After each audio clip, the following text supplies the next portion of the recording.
오늘 말씀은 에스겔 14장 말씀을 봅니다.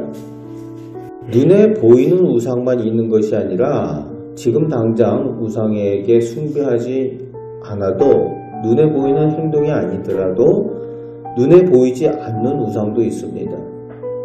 하나님보다 내 마음으로 더 의지하는 것을 생각과 마음 가운데 품고 있다면 그것 또한 하나님께서 기뻐하지 않으신다는 겁니다.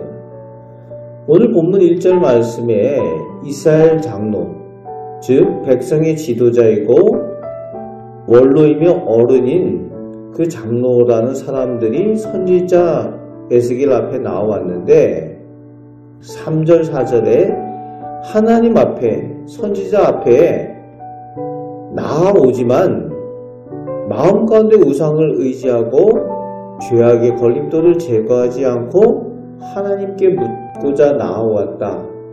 그래도 하나님을 믿는다고 나아왔다. 하나님께서 그것을 용납하지 않으신다는 거예요. 자기의 마음 가운데 있는 우상, 그 죄악의 걸림돌을 회개하고 제거하지 않고 그저 자기의 소원을 위해서 그나마 하나님께서 복을 주신 분이다 해서 선지자에게 무릎 꿇고 나온 사람들에 대해서 하나님께서는 그 사람에게 복을 주시는 것이 아니라 오히려 심판하실 것이다 라고 말씀하고 계시는 겁니다. 그 마음의 품은 우상의 수요대로 하나님께서 보응하시겠다 말씀하여 주고 있습니다. 그래서 우리가 하나님 앞에 예배하고 기도하고 이렇게 하는 것들을 온전히 하려면은 최우선으로 해야 되는 것이 돌이킬 것은 돌이키고 마음 가운데 하나님보다 더 의지하는 것들은 비워내어야 하는 겁니다. 하나님 자리를 차지하고 있는 다른 것들을 비워내어야 정결함으로 하나님을 모시고 하나님 앞에 예배하고 기도할 수 있다는 거죠. 하나님 앞에 걸림돌이 되는 것, 장애물을 먼저 제거해야 하나님 만나고 하나님의 말씀을 듣고 하나님께 우리의 마음의 소원을 여쭐 때에 하나님께서 은혜 내려주시고 복을 주신다는 겁니다. 그런데 이스라엘 백성이 그렇게 하지 못했다는 거예요. 백성이 지도자이고 백성 앞에 믿음의 본이 되고 모범이 되어야 되는 이 장로들이 그렇게 하지 못했다는 것을 하나님께서 지적하고 경고하여 주고 계시는 겁니다. 이제 7절 8절 말씀에는 독특한 사람들이 나오죠. 이스라엘 중에 거류하고 있는 외국인들, 사실은 자격이 없지만 이스라엘 백성 가운데에 용납하여 주신 사람들이 있어요. 인정하여 주시고 용납하여서 하나님의 백성으로 받아들여 준 외국인들이 있습니다.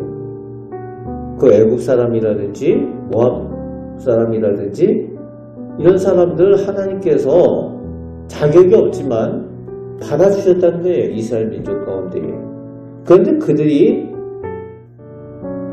그렇게 하나님의 은혜를 받았음에도 불구하고 그 은혜는 없인 여기고 오히려 저주를 자초하여서 그 마음 가운데의 우상 그리고 역시 죄악의 걸림돌을 제거하지 않고 예배한다고 하나님 앞에 나온다고 나오지만 하나님께서 그들을 끊으시겠다고 직접 처리하시겠다고 오늘 본문에는 말씀하여 주시죠.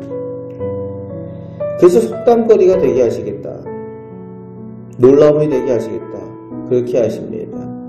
엄중한 하나님의 심판에 대해서 말씀하여 주고 있습니다. 그리고 9절 10절에서는 선지자를 어떤 자기의 의도대로 유혹해서 원래 하나님 뜻이나 말씀과 다른 말을 하도록 그렇게 유혹한 사람들 그리고 그 선지자, 그 유혹받은 선지자를 하나님께서 함께 심판하시겠다라는 말씀을 주고 계십니다. 하나님의 말씀, 하나님의 뜻이 그대로 이루어져야 되는데 그것을 어그러지게 했다. 하나님께서 그것에 대해서 심판하시겠다는 겁니다. 하나님께서는 이렇게 행하시는 이유가 이스라엘 백성들이 그 심판을 통해서 하나님께서 어떠하신 분인지 알고 하나님의 거룩한 백성으로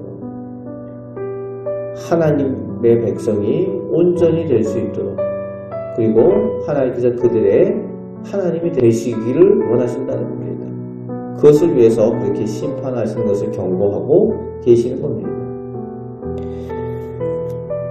12절부터 23절 끝절까지에는 놀라운 말씀이 나오죠. 반복되는 구절들이 있습니다. 14절, 16절, 18절, 20절 말씀에 믿음의 사람 세 사람이 이름이 먼저 거론이 되죠. 노아, 다니엘, 욥. 믿음으로 하나님께 인정받는 것에 둘째가라면 서러울 세 사람입니다. 노아, 다니엘, 욥. 그런데 그 세 사람이 있을지라도 하나님의 심판의 날에 자기 믿음으로 자기밖에 구원하지 못할 것이다. 자기 자녀들은 구원하지 못할 것이다. 라는 내용이 반복해서 나옵니다. 하나님의 심판의 때에 엄중하게 자기 개인의 믿음으로 자기의 공의를 통해서만 구원을 얻게 하시겠다. 그렇게 말씀하십니다. 자기의 믿음으로 자신만 구원할 수 있다는 거예요. 심판의 때에는. 여러분, 가족이 잘 믿는다고 내가 구원을 받는 게 아니라는 거죠. 아내가 잘 믿는다고 남편이 구원을 얻지 못한다는 겁니다. 그것을 반복해서 하나님께서 말씀하여 주고 있습니다. 그래서 마지막 22절, 23절에 보면은 자녀들이 심판을 받는 모습으로 보여지게 될 건데 그 자녀들이 하는 소행, 그 행위가 어떠한지를 뚜렷하게 보게 될 거라는 거예요. 왜 하나님의 심판이 그들에게 임하게 되었는지 그들의 소행을 통해서 보게 되므로 하나님께서 괜히 심판하시는 분이 아니시고 이유가 있을 때에 심판하시는 정의의 하나님이시고 공의의 하나님이심을 보게 될 것이다 라고 22절 23절에 말씀하여 주십니다. 공평하신 하나님이시라는 거죠. 공의의 하나님이시라는 겁니다. 믿음에 따라 심판하시겠다 말씀하시는 내용이 나오고 있는 겁니다. 오늘 우리 하나님도 우리를 하나님의 공의와 정의로 인도하여 주십니다. 마음가운데 우상을 품지 않고 하나님보다 더 의지하는 다른 것을 품지 않고 오직 하나님을 믿고 의지하는 사람에게 은혜 주시고 복 주신다고 약속하여 주십니다.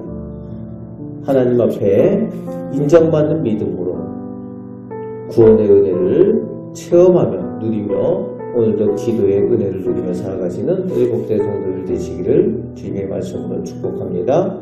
아멘. 기도하겠습니다. 아버지 하나님, 살아계신 하나님을 온전히 믿고 의지하는 사람, 마음 가운데 있는 잘못된 것들을 다 내려놓고 제거하고 하나님을 정결한 믿음으로 만나는 사람들을 하나님께서 복 주신다고 하셨습니다. 그 믿음을 오늘 저희에게 허락하여 주시옵소서. 우리를 사랑하시는 예수 그리스도의 이름으로 기도합니다. 아멘.